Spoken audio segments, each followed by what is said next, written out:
Hi all, thanks for tuning in to the very first episode of the Interesting Things podcast. Are these things actually interesting?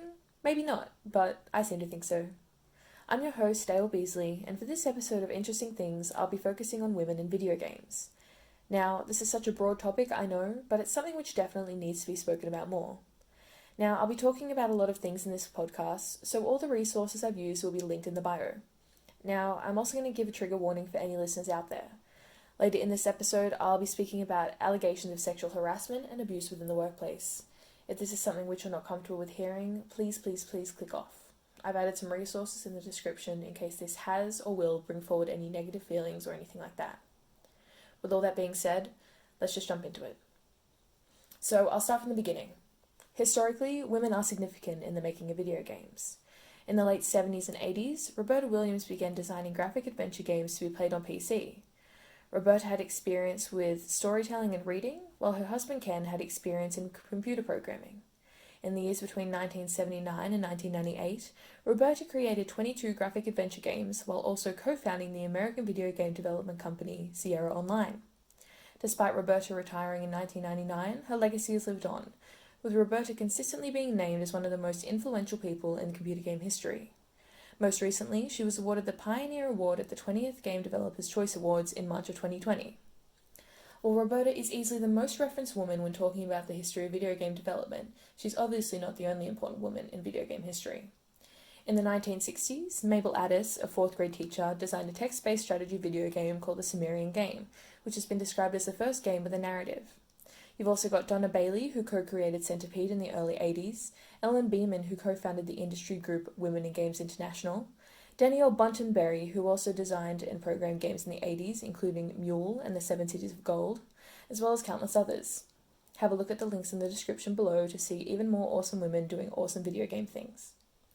So, needless to say, women are out there making video games, and they are out there making a difference in the video game industry. But are women playing video games? The short answer, yes. The long answer, abso-fucking-lutely, yes, they are. Looking at the stats, 47% of people who play video games in Australia are women. In the United States in 2020, 41% of people who play video games are women, with 59% being men. I'd like to note here, I can't for the life of me find much information on the statistics of non-binary people, or people who don't identify as female or male. If you have any information on this, please attach some resources in the comments or reach out to me on social media. I'd love to learn more about it. So despite almost half the people who play video games being women, we don't really get that much representation when looking at AAA games.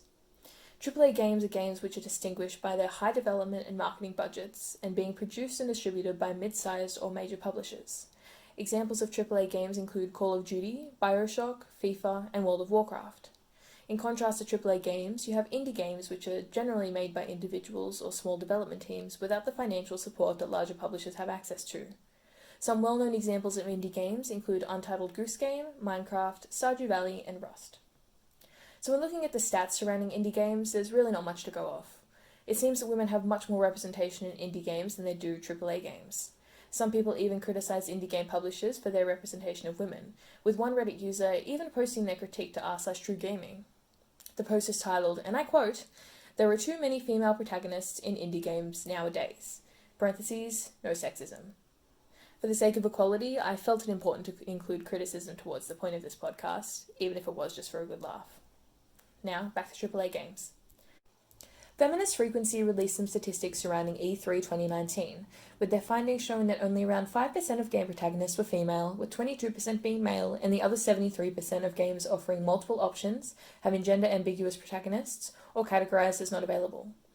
The percentage of female protagonists showcased at E3 has actually dropped over the last 5 years, with 9% of protagonists being female at E3 in 2015. One thing which is really cool and really important to note here is that in the last 5 years, the percentage of games which offer multiple options for protagonists has increased significantly, going from 46% in 2015 to 66% in 2019. By having the option of choosing your own character or skin, you also have the option of exploring your own personal identity. By changing your character's gender, you're actually given the freedom to express yourself, which you may not have in everyday life. Taking a look online, many people across Reddit and other forums have expressed their fondness in playing different genders in video games. Not only does it allow them to try new things in a safe way, but it allows them to express themselves without the judgment they may receive in real life. For some people, this is the closest they can come to being their true selves. Some women even choose to play as male characters to simply avoid the criticism and harassment that they normally receive when playing online. On the flip side, however, some people, primarily teenage boys, use this to their advantage, playing as the opposite gender to get help from other players or to get rare items, often enforcing the stereotypes that women are less skilled and are seeking preferential treatment. So you know that women are playing video games, and you know that women aren't often in video games, but do many women work in the industry? Yeah, no. Not really, no.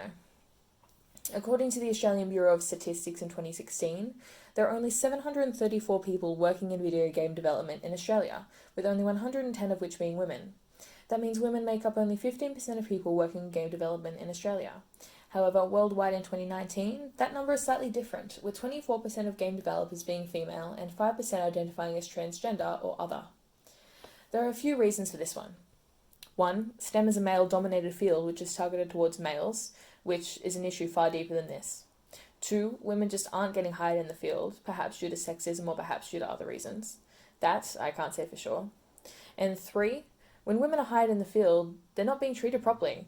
And why would you want to join an industry when you know that you'll be treated as lesser simply because of your gender? And what do I mean by that, you may wonder?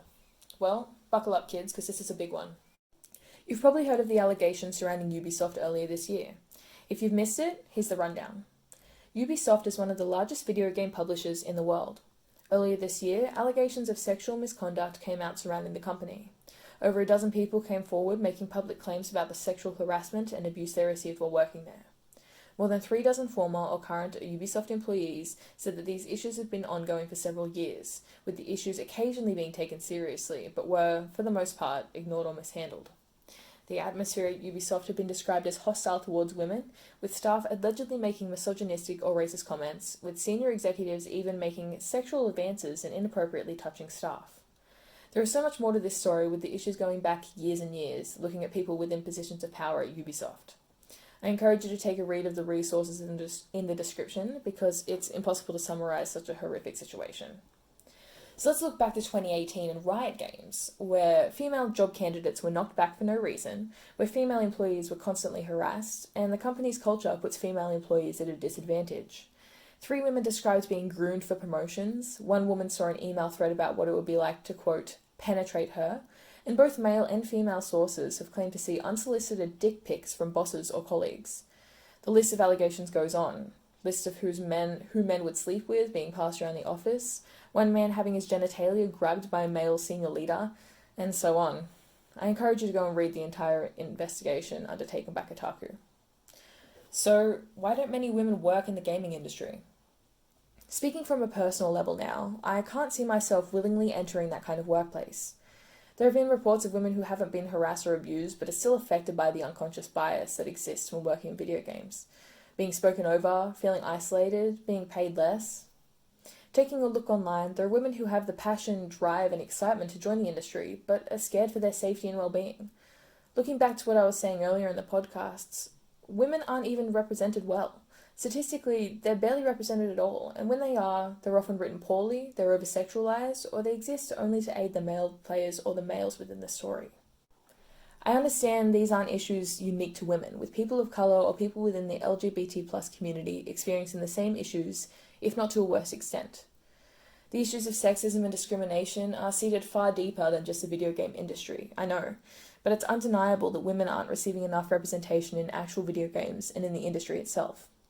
One thing which is really great about the internet is that we all have platforms, and we're all able to voice our opinions. So if you're angry at the representation women are receiving, or if you're angry at how we're being represented in the industry, don't be afraid to say so. When all of our voices come together, hopefully some kind of changes can be made. Thanks for listening to the first episode of Interesting Things. If you have any things that you find interesting, please let me know. I might just cover them in an upcoming episode. All the resources are in the description below, and I encourage you to have a read. Thank you for listening. Bye.